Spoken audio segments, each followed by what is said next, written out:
Hello everyone, welcome to my Sharah academy channel.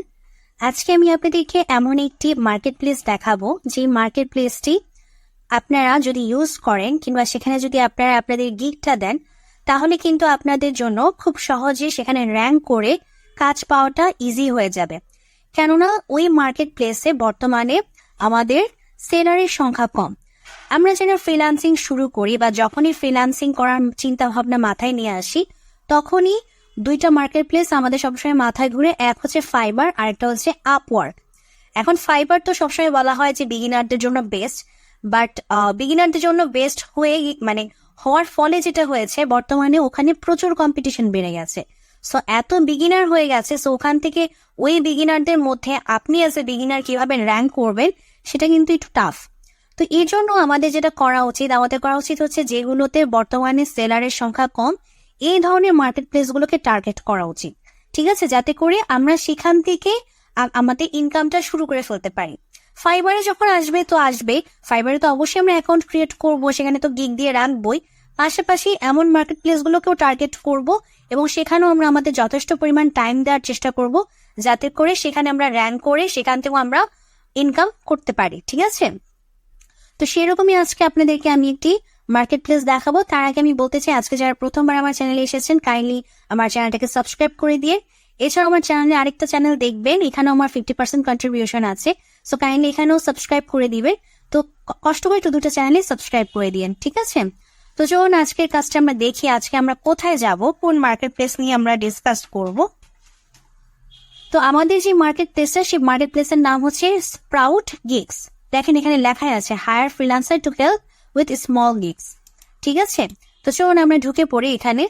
তো ঢুকে পড়ার পর যেটা আমরা করব, অবশ্যই আমরা এখানে একটা অ্যাকাউন্ট ক্রিয়েট করে নিব।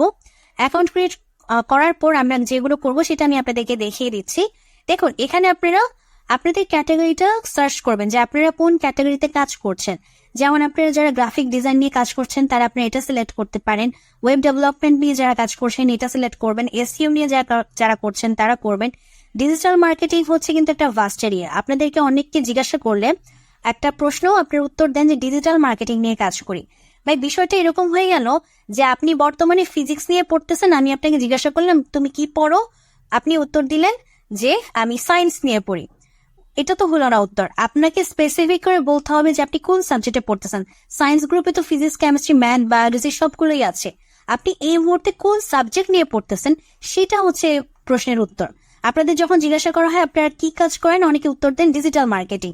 ডিজিটাল মার্কেটিং এর আন্ডারে যত কাজ আছে তার মধ্যে তো যেটা বলছিলাম যে ডিজিটাল মার্কেটিং নিয়ে তো ডিজিটাল মার্কেটিং এর সব সার্ভিস তো আপনার পক্ষে প্রোভাইড করা সম্ভব না। আপনি স্পেসিফিক্যালি কোন সাবজেক্ট কোন সার্ভিসটা প্রোভাইড করেন সেটা হচ্ছে আপনার উত্তর। সো আপনি যেহেতু ওটা ডিজিটাল মার্কেটিং এর আন্ডারে পড়ে আপনার সার্ভিসটা, সো তখন আপনি ডিজিটাল মার্কেটিং এর আন্ডারে সেটা গিগ দিবেন, ঠিক আছে।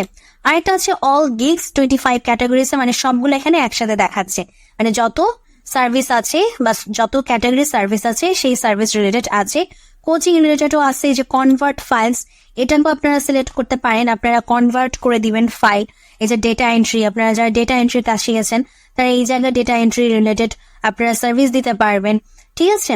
সো এখন আপনারা কি করবেন, সার্ভিস দেওয়ার আগে দেখুন ফাইবারের সার্ভিস দেওয়ার আগে বা আমাদের গিগটা দেওয়ার আগে আমরা কি করি, বিভিন্ন গিগ নিয়ে স্টাডি করি। সো আপনারা ফার্স্টে যেটা করবেন যে আপনারা আপনাদের যে ক্যাটাগরি সেই ক্যাটাগরিটা সিলেক্ট করবেন। সো আমি জাস্ট আপনাদেরকে দেখানোর জন্য এই মুহূর্তে গ্রাফিক ডিজাইন দিয়ে দেখাচ্ছি। সো গ্রাফিক ডিজাইনে আসার পর আবার দেখবেন এখানে সাব ক্যাটাগরি আছে। তো এখান থেকে মনে করেন যে আমি লোগো ডিজাইনটাকে সিলেক্ট করে দিই, ঠিক আছে। এরপরে যে অ্যাপ্লাইতে ক্লিক করতে হবে, অ্যাপ্লাইতে ক্লিক করে দিই।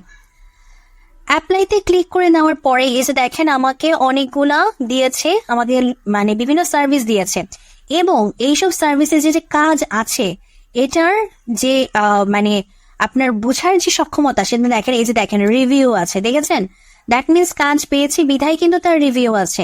কাজ না পেলে কি রিভিউ উড়ে উড়ে আসতো না, কাজ পেয়েছে তাই উনার রিভিউ আছে। এই যে দেখেন ওনার 258টা রিভিউ আছে।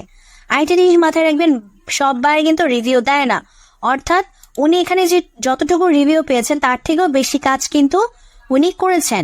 দ্যাট মিনস আপনারা এটা বলতে পারেন যে এই মার্কেট প্লেস থেকে কাজ পাওয়া যায়। সো আপনারা এই মার্কেট প্লেসকে টার্গেট করলে আপনারা কাজ পেতে পারেন, কেননা এখানে আমার সার্ভিস সংখ্যা কম বা আমার সেলের সংখ্যা কম। তো আপনারা দেখেন কি করবেন, মনে করেন আপনি লোগো ডিজাইন দিবেন, সো প্রথম দিকে যারা র্যাঙ্ক করতেছে এরকম 5-6 জনের আপনারা গিগটা ওপেন করবেন। গিগটা ওপেন করে তারা কিভাবে সাজিয়েছে সেটা আপনারা দেখবেন। এবং আরেকটা জিনিস মাথায় রাখবেন, কখনোই কোনো মার্কেট প্লেসে, যদিও অনেক মার্কেট প্লেস এটা নিয়ে ঝামেলা করে না, তবুও আমি বলবো যে আপনারা যত মার্কেট প্লেসে অ্যাকাউন্ট ক্রিয়েট করেন না কেন, সকল মার্কেট প্লেসেই আপনাদের যে গিগের যে ডেসক্রিপশন, আপনাদের যে টাইটেল এবং থাম্বনেল যা আছে সবকিছুই আপনাদের ইউনিক থাকবে এবং আপনার নিজস্ব থাকবে। আপনি কারোটা ডাইরেক্ট কপি পেস্ট করবেন না। আপনাদের আরেকটা জিনিসের আসে, কমপ্লেইন আসে এবং মেসেজ আসে, সেটা হচ্ছে যে ফাইবার সেলার অ্যাকাউন্ট অ্যাপ্রুভ করে নাই। এই ফাইবার সেলার অ্যাকাউন্ট অ্যাপ্রুভ না করার পেছনেও কিন্তু এটা একটা অন্যতম কারণ, যেটা হচ্ছে গিয়ে আপনারা অনেকেই অন্যের ডেসক্রিপশন, অন্যের টাইটেল হুবহু কপি করেন। এখন আপনারা অনেকে বলতে পারেন টাইটেল তো মিলে যায়, অনেকের সাথেই মিলে যায়, কিছু করার থাকে না। হ্যাঁ, সেখানে মিলে যায়, সেটা নিয়ে খুব একটা ঝামেলা হয় না। এটা তাদের অ্যালগোরিদম বুঝে যে আপনি নিজেই তৈরি করেছেন, বাট সামহাউ অন্যর সাথে মিলে গেছে। বাট ডেসক্রিপশন, তারপর আলাদা আরো অনেক বিষয় থাকে, সেসব বিষয় যে মিলে যাচ্ছে এটা তো হতে পারে না। এটা হওয়া মানে হচ্ছে আপনি কারোটা কপি করতেছেন। সো কখনোই কারোটা কপি করবেন না, ঠিক আছে? নিজের আইডিয়া থেকে তৈরি করবেন। এখন নিজের আইডিয়া থেকে তৈরি করার জন্য অবশ্যই আমাদের হেল্পার হিসেবে আছে আমাদের চ্যাট জিপিটি। চ্যাট জিপিটিকে বলবেন ডেসক্রিপশন লিখে দিতে, চ্যাট জিপিটি আপনাকে ডেসক্রিপশন লিখে দিবেন, ঠিক আছে? আরেকটাও আমি আপনাদেরকে অপশন দেখিয়ে দিই। মনে করেন যে আপনি চ্যাট জিপিটিকেও ইউজ করে আপনি আইডিয়া করতে পারতেছেন না যে আপনি কি করবেন, সেই ক্ষেত্রে কুইলবট নামক একটি, কুইলবট বানানো আমার ভুল আছে, ডাবল এল হবে, কুইলবট নামক একটি আমার টুল আছে, এখানে চলে আসবেন।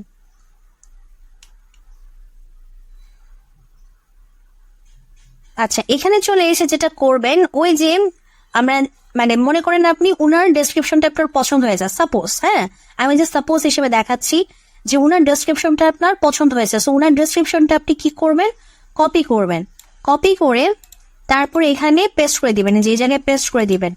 এখানে পেস্ট করে দেওয়ার পর আপনি কি করবেন, যে প্যারাফ্রেজ, এই প্যারাফ্রেজে ক্লিক করবেন, ঠিক আছে? প্যারাফ্রেজে ক্লিক করার পর দেখেন উনি কিন্তু উনার ডেসক্রিপশনটাকেই প্যারাফ্রেজ করে দিয়েছে, ঠিক আছে?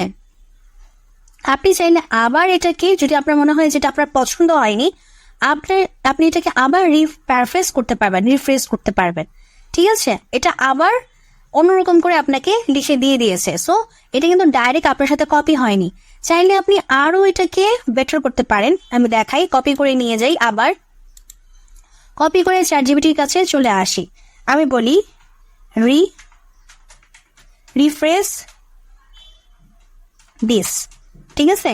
তারপর ডাবল কোটেশন দিয়ে Ctrl+V, তারপর আবার ডাবল কোটেশন দিয়ে অফ করে দিবেন, এরপর আবার এন্টার দিয়ে দিবেন। এরপরে আবার চ্যাট জিপিটির ভাষায় লিখে দেবে। দেখছেন, সে কিন্তু চ্যাট জিপিটি তার ভাষায় লিখে দিছে। তখন আপনি এটাকে কপি করে নিয়ে যেতে পারেন, কেননা এটা হচ্ছে ইউনিক, সম্পূর্ণ শুধুমাত্র আপনার জন্য সে ক্রিয়েট করে দিয়েছে, এটা কারোর সাথে মিলবে না। সো আপনি তখন এটা নিতে পারেন।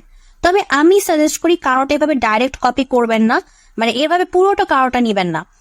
আপনারা যেটা করতে পারেন যে মিলিয়ে ঝিলিয়ে, এই জন্যই আমি বললাম যে প্রথম 5-6টা গিগ আপনারা ওপেন করবেন। প্রথম 5-6টা গিগ ওপেন করে মিলিয়ে ঝিলিয়ে, মনে করেন ওনার থেকে আপনি 5-6 লাইন নিলেন, ওনার থেকে 5-6 লাইন নিলেন, ওনার থেকে নিলেন, এভাবে নিয়ে আপনি একটা ইউনিক ডেসক্রিপশন আপনি তৈরি করবেন। তখন সেই ডেসক্রিপশনটা আপনি আপনার গিগে অ্যাড করবেন, ঠিক আছে? তাহলে কখনোই অ্যাকাউন্ট না অ্যাপ্রুভ হয়ে আপনার কোনো কিছু হতে পারে না। আর হ্যাঁ, আরেকটা জিনিস, এগুলো কখন এভাবে কপি পেস্ট করবেন না। এটা যেটা করতে পারেন, আপনি নিয়ে আপনার হচ্ছে কি কোনো একটা ডক ফাইলে কিংবা নোটপ্যাডে রেখে দিতে পারেন। পরে যখন আপনারা গিগ দিবেন, গিগ দেওয়ার সময় আপনারা টাইপ করে এগুলো বসাবেন, দেখে বসাবেন, বাট টাইপ করে বসাবেন, ডাইরেক্ট কপি পেস্ট করবেন না। এই জন্য কিন্তু ফাইবারে অনেক সময় এটা নিয়েও ঝামেলা করে যে ডাইরেক্ট কপি পেস্ট হলেও তখন তারা ওই সেলার অ্যাকাউন্ট অ্যাপ্রুভ করে না। সো আপনারা টাইপ করবেন, টাইপ করলে ওই অ্যালগরিদম বুঝবে যে আপনি আপনার মতো করে আপনি ডেসক্রিপশন দিচ্ছেন, টাইটেল দিচ্ছেন, ঠিক আছে?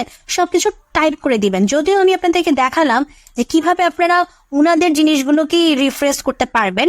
আপনারা মনে করেন যে উনাদের কাছে 4-5 লাইন নিয়ে আপনি এখানে এসে তৈরি করলেন, করে রিফ্রেশ করলেন, পরে গিয়ে আবার চ্যাট জিপিটিকে বললেন রিফ্রেশ করে দাও, তখন চ্যাট জিপিটি তার রোবোটিক ভাষায়, এটা হচ্ছে রোবোটিক ভাষায় আপনাকে তার মতো করে লিখে দিবে। তখন সেটাকে আপনি ডক ফাইল অথবা নোটপ্যাডে রাখলেন, দেন আপনি যখন গিগ দিবেন তখন ওই নোটপ্যাড বা ডক ফাইল থেকে দেখে দেখে আপনি টাইপ করবেন, ঠিক আছে? সো এইভাবে হচ্ছে আপনারা আপনাদের গিগের ডেসক্রিপশনটা দিবেন। তারপরে অবশ্যই আপনাদের যে ইয়াটা থাকবে, গিগ ইমেজটা থাকবে, সেটা অবশ্যই হচ্ছে গিয়ে আপনাদের ইউনিক থাকবে, কারোর সাথে মিলা যাবে না। তারপরে হচ্ছে এখানে আর যত মানে আপনারা যখন অ্যাকাউন্ট ক্রিয়েট করতে যাবেন সবকিছু আপনারা চেষ্টা করবেন আপনাদের নিজস্ব তথ্য দেওয়ার, প্রফেশনাল একটা ছবি দেওয়ার, এবং আপনাদের নাম যেটা এনআইডি কার্ডে আছে বা ভোটার আইডি কার্ডে আছে সেই নাম দিবেন। এভাবে হচ্ছে আপনারা আপনাদের অ্যাকাউন্টটা ক্রিয়েট করবেন, ঠিক আছে? সো এখানে আপনারা আপনাদের অ্যাকাউন্টটা ক্রিয়েট করুন। আশা করছি আপনারা যদি ভালো কাজ জানেন, এখানে আপনারা এখান থেকে একটা ভালো ইনকাম আপনারা জেনারেট করতে পারবেন। এই আশায় আমি আজকের ভিডিওটা এখানে শেষ করছি। যদি ভিডিওটা ভালো লাগে এবং যদি নতুন কিছু জেনে থাকেন অবশ্যই আমাকে কমেন্ট সেকশনে জানাবেন এবং আমার ভিডিওতে লাইক দিবেন, চ্যানেলটাকে সাবস্ক্রাইব করবেন, আর আপনারা ভালো থাকবেন।